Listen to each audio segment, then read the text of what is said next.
রিজিকের মালিক কে? আপনাকে আল্লাহ পাক যতটুকু রিজিক দিয়েছেন তাকদিরে লেখা আছে না? তাকদিরে লেখা আছে না? তাকদিরে লেখা আছে যেটা, সেটা কি আপনি না খেয়ে মরবেন নাকি? এটা আপনার তাকদিরে থাকে যে আপনি 50 বছর বাঁচবেন, আর 50 বছরে আপনি 500 মণ চাল খাবেন, কথার কথা। ওই চালের এক দানা বাকি থাকতে আপনি মরবেন? মরবেন না। তাহলে রিজিক কি আমার সাথে সম্পৃক্ত না আল্লাহর সাথে সম্পৃক্ত? এই বিশ্বাসটা করতে হবে। তো দাঁড়িয়ে রাখলে কি মেয়েরা পছন্দ করবে না নাকি? বলেছে যে বিয়ে করবো না দাঁড়িয়ে রাখলে, এমন কথা বলেছে? যদি কোনো মেয়ে এরকম কথা বলে, ওই মেয়েকে বিয়েই করার দরকার নেই আপনার। যদি কোনো মেয়ে আপনাকে বলে যে দাড়ি রাখলে ভালো লাগে না, শেভ করতে হবে, না হলে বিয়ে হবে না, বিয়ে করব না, ওই মেয়েকে বিয়ে না করাই উচিত আপনার।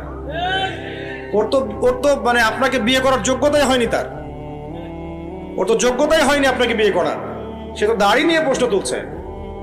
যে মেয়ে বলবে যে নবীর সুন্নত আছে এজন্য আপনাকে পছন্দ করি, তখন বুঝবেন যে হ্যাঁ, এই মেয়ের মধ্যে ভালো কিছু আছে। যেই মেয়ে দেখবে যে আপনি নামাজি কিনা, যেই মেয়ে দেখবে আপনি নামাজি কিনা, দাঁড়িয়ে আছে কিনা, ইমানদার কিনা, দিনের জন্য কিছু করেন কিনা, হালাল খান কিনা, ওই মেয়ে ইনশাল্লাহ আপনার ঘরে শান্তি দিবে।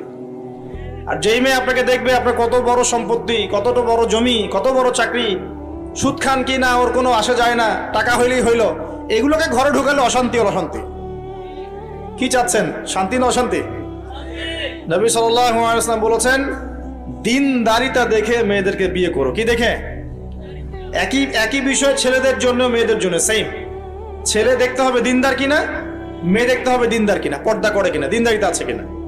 দুনিয়ার এই ছোটখাটো বিষয় যদি দেখেন, তুচ্ছ বিষয়গুলো, একদিন না একদিন আপনি পস্তাবেন কিন্তু। আর যদি আপনি দিনদারিতা দেখেন, ইনশাল্লাহ আপনি কোনোদিন পস্তাবেন না ইনশাল্লাহ। আল্লাহ পাক তৌফিক দান করে নেবেন।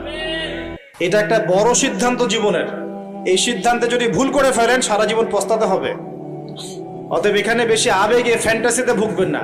ঠান্ডা মাথায় দিনদারিতাকে অগ্রগণ্য করে আপনি ছেলে দেখবেন বা মেয়ে দেখবেন ইনশাল্লাহ। আর গার্ডিয়ান যারা পরিবারের পিতামাতা আছেন, তাদেরকেও বলবো দুনিয়ার এই বিষয়গুলোকে বেশি প্রাধান্য দিতে যাবেন না।